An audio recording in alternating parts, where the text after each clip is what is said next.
大家好，申万我真的没有想到，今年突然爆红的后浪王鹤棣，凭着丑炸天的颜和青蛙款的眼，意外冲进了2023年的拐点。而这个拐点正是鬼聪明的赵丽颖今年一路策马攻城拔寨的。当然了，明晃晃的把全部力量都放在刀刃上的王鹤棣，目标绝对不会是赵丽颖，她的弱点和强项，让她的动力和趋势都充满了无穷无尽的诡异感。毕竟申万我说过，魔幻的2022年已过，就轮到诡异的2023年了。在申万我最近老是提到的花样翻新的10大当中，您看到了若干的诡异了没有呢？当然了，乌镇事件之后，王一博依旧在熟悉的主场高定的领域继续拓展，深挖潜力。他的鬼聪明，您又真的看得到吗？视角永恒359度，观点永恒，与别不同的申万我，全球首个提到粉碎正主和粉碎正主的差别，这差别不在乎外，只在乎内。所以最新一波的内外甄别智商挑战又来了。2022年的12月份马上就结束了，这也就意味着跨年晚会的马上到来。每年各大卫视的跨年晚会都是年底的重头戏，尤其是明星的阵容比拼，更是成为大家的看点。而这次东方卫视的跨年晚会，则是请到了王一博坐镇。不久前，王一博也为了录制晚会而从机场出发。于是乎，申万我在短视频区发到手软的王一博机场出发造型，再次帅到了所有心心念念的真爱粉。这次王一博的鹿头造型被曝光，不得不说他真的算是一位很合格的代言人。整身的造型几乎都是自己代言的品牌，尤其是身上的双肩背包，虽然运动化十足，但是因为绑上了印花丝巾，让整个背包的风格瞬间变时尚了很多。老实说，申万我看到的变化没有摩托姐姐眼里面的变化大。这次大家再次轻而易举的被他帅到，申万我只想说，帅其实也是一种相思的解药，能够让人感官愉悦的同时，停止思考更多的麻烦，包括一些如影随形的挑战和危机。为什么申万我会这么说呢？因为赵丽颖已经感觉到了，而且已经开始动作了。现在消息人士老是在讨论一个古老的消息，因为据说已经有一大波现实题材正在拍摄的路上了。真是没想到，土气十足、地气万分的现实题材，现在终于风水轮流转。今年到咱家，再次成为了娱乐圈让人追捧的香饽饽，任谁都想分一杯羹。现实题材电视剧以前在内娱并不是很热门的题材，只有少数一些实力派明星或者大青衣出演，但由于有很深刻的现实意义，所以现实题材成为了演员拿奖的最佳题材。但是即便如此，流量明星们也不愿意轻易尝试，毕竟仙侠古偶和偶像剧更受年轻人和粉丝们的喜欢，而现实题材经常是婆婆妈妈家长里短的故事，所以让很多当红流量明星不敢轻易尝试。赵丽颖算是流量明星中比较特别的一个，在众多流量女演员中，她是代表作最多的，不管是古偶、仙偶还是现偶，她都有非常优秀的代表作。在这些优秀代表作之后，她还有很多巩固自己实际的代表作，比如说她有花千骨，还有青云志，她有陆贞传奇，还有知否知否应是绿肥红瘦，她有姗姗来了，又有你和我的倾城时光。总之，她每一步都走得稳扎稳打，所以她转型是很顺其自然的事情。赵丽颖的代表作已经足够多了，她本身又是一个喜欢挑战的人，所以拍现实题材和拿奖肯定就成了她很想要做的事情。她本身的成绩又非常优秀，能接到很不错的现实题材也是很顺其自然的事情。毕竟其他流量明星和她比起来确实有些差强人意，导演们和制作团队们也很清楚，所以大家都愿意把好本子递给她。她也是个很有头脑的人，所以也总是能在上百本剧本中找到那个适合自己并且拍完之后也能受市场欢迎的本子。这2年，赵丽颖一口气接了好几部现实题材，终于在2022年播完之后让大家看到了成绩。1年2部剧，3个年冠，热度双平台破万，2部剧双双上星播出，而且还有可能冲击重量级奖项，而她本人也因此和其他流量明星拉开了差距。但是很多人依旧认为并非是赵丽颖优秀，而是因为她沾了现实题材的光，所以现实题材也逐渐成了香饽饽。其实圈里早就有个传说，说别人都是什么火怕什么，而赵丽颖是拍什么火什么，所以很多人都愿意和她合作，也愿意跟风和她拍一样题材的剧。赵丽颖走红之前流行轻功戏、穿越戏，但她没赶上，花千骨开始流行仙侠古偶，姗姗来了带火了偶像剧，老九门之后再无精彩盗墓悬疑剧。楚乔传带火了大女主励志古装剧，知否将宅斗展现得淋漓尽致，所以总有人愿意追随赵丽颖的步伐。值得一提的是，这些人当中有一个名字，但凡熟悉本频道的您，或许都不会意外，也绝对会意外。2022年即将结束，很多艺人在此时都不会再去官宣新代言了，毕竟年末总归是没有年头来的香。一部分追星遗族手上经济富裕了，也是过完年后而非年底，所以他们新代言的官宣总爱放到年初再说。可王一博不一样，最起码他在这2022年年末就达成了代言界的3种类型：官宣新代言、续约老代言、续约并升级老代言的抬头。说是官宣新代言，其实也可以算成回签老代言，毕竟施华洛世奇与王一博曾经有过合作，是在2年前，时间有些长远了，就算做全新的也未尝不可。红米续约、纯真续约、联想续约、海伦凯勒眼镜续约，这些事情的发生都是在年末，而能够在年末续约，就意味着当初定下来合作的时间也是在年末，能够在这个时间段达成代言合作。品牌方那是对王一博的实力有着足够的信心了，其他品牌不知道，反正红米那是对王一博没有丝毫的带货要求。当初红米在官宣之时，面对粉丝们某一件商品是否算进王一博销量里时，品牌方则是以不会去统计销量来作为评判王一博先生的带货为答案，告诉所有人红米请王一博是看中了他对于品牌形象的契合，而非为了销量。红米的回答让多少王一博的粉丝都感觉到心里温暖呢。而这一次在续约的代言之中，海伦凯勒眼镜不仅仅是续约那么简单，而且是升级了。王一博做到了从品牌代言人到全球品牌代言人的转变。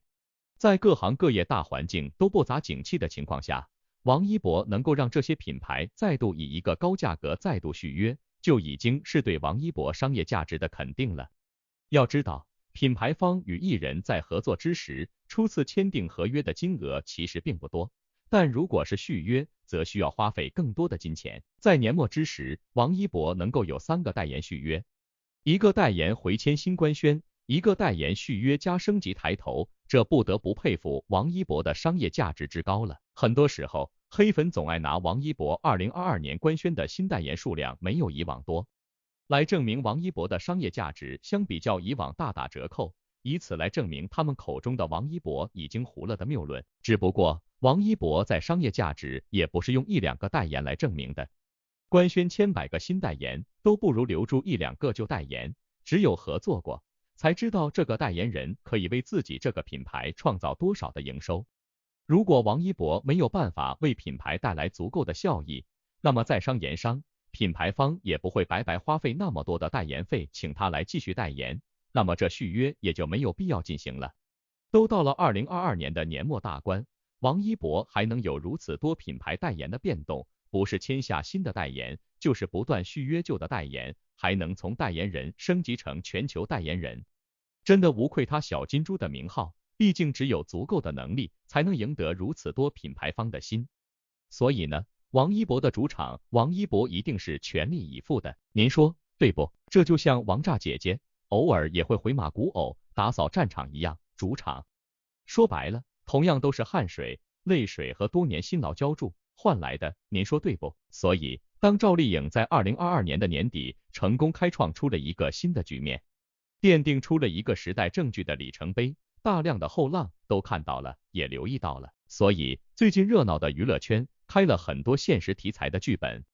很多流量明星都扎堆去拍现实题材电视剧，就连新晋顶流王鹤棣接受央视采访都说，自己想尝试一下现实主义题材的角色，不想老是给大家一种自己是偶像的错觉。听到这话，您有没有感觉自己听错了呢？深万我只想说，没错，后浪王鹤棣。老实说，娱乐圈还是应该有些神圣题材、红色传承的空间的，总不能啥水平的人都去拍现实题材。如果你像赵丽颖一样，一步步稳扎稳打，有很多爆款作品支撑，然后演技又有很大进步，拍现实题材当然没问题，但如果就只是流量明星，自己的代表作还没有多少，能拿得出手的作品也就1、2部，还是不要去拍什么现实题材了吧？难道好好待在古偶、现偶磨练演技，等作品积累上来了，不香吗？难道等到自己的演技磨练出来了，再动现实题材的蛋糕会迟到吗？很明显，这个答案鬼聪明的王一博已经意识到了，于是乎，后浪的王鹤棣也从赵丽颖身上看到了。说到这，有一个关键点，Shin Wan 我必须要提一下，那就是现实题材的剧应该有现实意义。如果让流量明星来演，很容易就会出现仗着流量要求剧组修改剧本，给主演加戏，或者神话主演的事情发生，再或者主演打扮的太过好看，磨皮太过严重等情况出现，到时候现实题材的剧情很可能变得悬浮、夸张，现实题材就再也不是现实题材了。这就是赵丽颖被嘲又丑又土又没滤镜的大意外收获了。所以Shin Wan我常说，鬼聪明真的不是什么褒义词、贬义词，真的就是一个简简单单、毫不华丽的实用词。当然了，现实题材的过度普及，很容易让人把现实题材和偶像剧搞混了。当大家都以为现实题材是大江大河、山海情的时候，现在199爱这种玛丽苏名字，几乎全员偶像明星的电视剧也叫现实题材了。总之，Shin Wan我乐看喜欢扎堆和一窝蜂的娱乐圈搞作和炒作，因为乱象的背后，更加有利于一些鬼聪明的脱颖而出。那么，说到王一博的时候，会有王鹤棣。说到赵丽颖的时候，也有王鹤棣。那么，您觉得诡异的2023年现有的鬼聪明还够用吗？众所周知，白雪公主里恶毒的后妈每天都要追问魔镜，谁是世界上最美的人？正所谓爱美之心，人皆有之，所以娱乐圈的竞争和对比更加的扭曲和夸张。那么，为什么Shin Wan我会这么说呢？因为新的榜单又出现了。而且去年Shin Wan我也深扒过同款的，欢迎有兴趣的您自行自助。可以说，在声色犬马的娱乐圈里，每年都少不了各种全球最美面孔的排行。12月29日，由 TC Candler 公布2022年全球100大最帅最美面孔，成为媒体焦点。肖战、张艺兴、王一博、迪丽热巴、古力娜扎等人持续入围，王鹤棣、宋威龙等新面孔也纷纷亮相。而且这些人的排名顺序颠三倒四的情况更加离奇了，比起去年的场景，您还记得去年Shin Wan我的论述吗？可以说，在这份名单更迭之中，也映射出娱乐圈的变迁。这次肖战、王一博持续入围，迪丽热巴势头坚挺。在每年最美面孔的评选里，比较权威的是 People 人物杂志的全球50位最漂亮人士 ，Maxim 杂志性感人物 Top 100 FHM 男人榜杂志全球100位性感女郎。这3份榜单针对公众人物外表、事业、人品等多个维度的数据进行评比。因为主要针对欧美人群，因此亚裔明星与华裔明星上榜次数并不多。而此次曝光的 TC Candler 的榜单是来自于电影评论网站的评选，从1990年开始，该网站都会评选出最漂亮的100张面孔，主要根据人气票数来决定了排名。也正因此，韩国女星 Nana 曾多次排名榜首，还一度引发争议。这几年，内娱的明星也纷纷因为粉丝蜂拥而成为榜上有名。林允曾经在2016年摘下了第14名，杨颖、刘亦菲也在同一年拿到了第83名和第76名。而从 EXO 出道的张艺兴、黄子韬、鹿晗也一度是持续上榜的艺人。根据人气决定排名，这份榜单也从不缺争议。Shin Wan我不得不说的是，唯一没有争议的就是这份榜单能够真实映射出哪一些明星的粉丝是足够热情的，或者说是战斗力爆表的。因为陈情令的横空出世，顶流圈也风云流转。2018年开始，肖战和王一博也成为常驻名单，加上一直坚挺的张艺兴，成为这份榜单的铁三角。如今2022年的名单出炉，这3人也一如既往的排名稳定，肖战位于第19名。张艺兴位于第47名，王一博位于第84名。那么，您还记得2021年的铁三角排名吗？女明星当中，迪丽热巴连续6年在榜，拿下第78名，而古力娜扎则连续3年在榜，获得第64名。另外，宋雨琦也连续3年在榜，摘下此次女明星中的最靠前名次，获得第19名。说白了，这份榜单以人气作为主要参考，所以 TC Candler 的榜单不能算权威，却能映射出娱乐圈的一些更迭。此次公布榜单也可以看出如今娱乐圈的一些变动。这2年忙着转型的鹿晗和黄子韬并不在榜单中，其中一部分是艺人本身的规划转向，还有一部分则是许多粉丝已经放弃了这份只看人气的榜单。譬如热度依然坚挺的王嘉尔，虽然在2021年摘下第61名，此次则并未入选。2022年人气高涨的王鹤棣，因为苍兰诀的大热，首次入选就拿下了第39名。请注意，他的位置属于铁三角的哪个位置呢？女艺人方面，刘亦菲、林允、Angelababy 等花旦纷纷离开榜单，而猪猪却在结婚生子后连续11年获得入围。在韩国娱乐圈以女团身份出道的宁艺卓、沈晓婷等则成为了新鲜面孔。虽然这份榜单的评选标准这几年不缺争议，也有不少媒体提出质疑，但因全球最美的字样仍然不缺话题性。但是，连评选规则都十分模糊，对于人气指数的权衡也不够透明，这份能具备娱乐性的榜单只能说是娱乐圈的1年1度的热闹。只是有人早已不在意，也有不少人仍然在光环必争，1年1次的热闹，图个乐呵未尝不可，太当真也就没必要了。当然了，该说的Shin Wan我一定会责无旁贷的帮您导游一下，因为视角不同，乐趣就不同，希望您懂的。所以，王炸姐姐赵丽颖的视角注定会跟这份人气榜单南辕北辙。为什么Shin Wan我会这么说呢？因为很简单，但凡留意了这2天Shin Wan我的独家硬核的话，您就会发现赵丽颖地气十足的场量化跟人气十足的场面化真的9不搭八，趣味更多。记得在访谈当中，主持人问她有没有想过停下来，赵丽颖坦然地表示自己也想像大家一样摆烂躺平，但是过后会发现自己其实是在浪费时间，人一定要清楚自己想要什么。不得不说，这番话触动了许多人的心弦。人的一生其实最有价值的活法，那就是认清自己的方向，为之不懈奋斗。曾看过这样一段话，一个人不论伟大还是平凡，只要他顺应自己的天性，找到了自己真正喜欢做的事，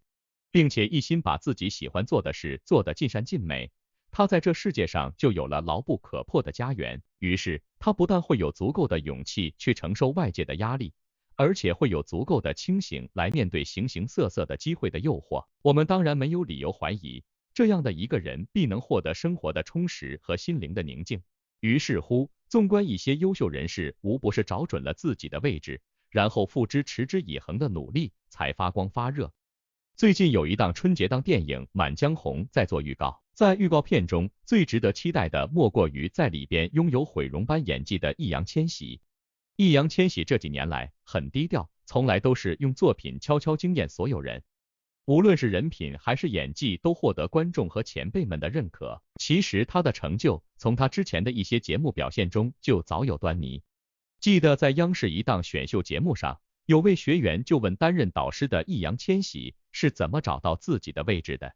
易烊千玺回复道，首先你把手头上的事做到极致，这样你就可以慢慢往宽度和深度去发展。一个人若能找到真实的自己，然后坚定不移自己的信念，不受外界的名利诱惑，便能成为优秀的自己。就如老子中有一句非常著名的表达，道法自然，所谓的自然就是自己而然。肯定自然其实也就是在强调人既不必要改变自己，也不可能改变自己。道对万物生之和成之的作用，就是不对万物有任何添加和减少，让万物都成为他自己。人也是如此，我们终其一生，无非就是找寻真正的自己，成为更好的自己。所以Shin Wan我可以说，即便意外塌了一下房的易烊千玺，他依旧早早就洞悉到了娱乐圈的险恶和真相，所以他不幸的在上岸的过程中翻了一下小船。然而呢，他依旧鬼聪明在线，他依旧坚持毁容般的演技，所以满江红和国师张艺谋都看上了这个无惧毁容的顶级偶像。Shin Wan我说到这，但凡熟悉本频道的朋友们也都知道一种差距，或者说鸿沟的距离感了吧。有时候这些鸿沟，这些差距是人为的，也是天生的，所以王鹤棣成为了后者。为什么Shin Wan我会这么说呢？因为道理太简单了，您看到了吗？丑霸天的王鹤棣居然都能一举进入全球最美的榜单当中，而且还是39，距离断层肖战的19也绝对不是断层的距离。这两个新断层和老断层之间的断层感觉，您觉得还有什么不能断层的呢？还有什么不可能的呢？那么，您如果看过了申万我全网首个提到2023年王一博转运概念短视频的话，您还会觉得王一博肩上没有诡异的压力吗？因此，这次施华洛世奇宣布演员、歌手王一博担任品牌代言人，并且还要值此新年到来之际，强调施华洛世奇携手王一博共同推出全新红天鹅系列和新年系列，强调大家都爱展望这个充满希望的2023年。这种宣传是不是相当的有味道呢？作为演员、歌手、职业摩托车赛车手以及多面立体的 Z 世代青年，王一博自出道以来，怀着不变的初心，始终专注于对演艺事业的不懈突破与积极创新，而这恰与施华洛世奇一直以来秉持的精益求精、无惧革新的设计理念和品牌精神不谋而合。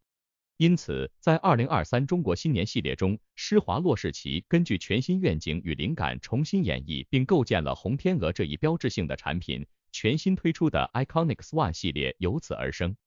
Iconic Swan 系列链坠采用了双面设计，一侧选用了纯洁的透明色，另一侧则用喜庆的红色。灵动的红天鹅振翅欲飞的造型，蕴含了对来年的美好期盼。而且，施华洛世奇巧妙将麻将中发财、红中、一铜等代表性元素融入首饰设计，打造出的 Alia 系列首饰乐趣十足。这两大中国新年元素既象征着对未来繁荣与兴旺的美好愿景，又很巧妙地对应了麻将里两张牌，趣味满满，十分吸睛。红色的配色，喜庆感十足，带出了凡人都会渴望的希望和梦想。当然了，这种朴素的希望和梦想，自然少不了肉体凡胎的赵丽颖和王一博。即便他们都是鬼聪明的加持和能量满满的存在感。说到这，相信您也就最后明白了，与凤行为什么着急忙慌的要张罗上线了吧？因为你躺平，别人就飞跃；你摆烂，别人就远超。现在，就连后浪王鹤棣都深刻理解自己的脸部优势和自己的时代强项了，知道自己下一步的方向了。无论赵丽颖还是王一博，进入诡异的2023年，脚下的步伐只能越来越快才行了。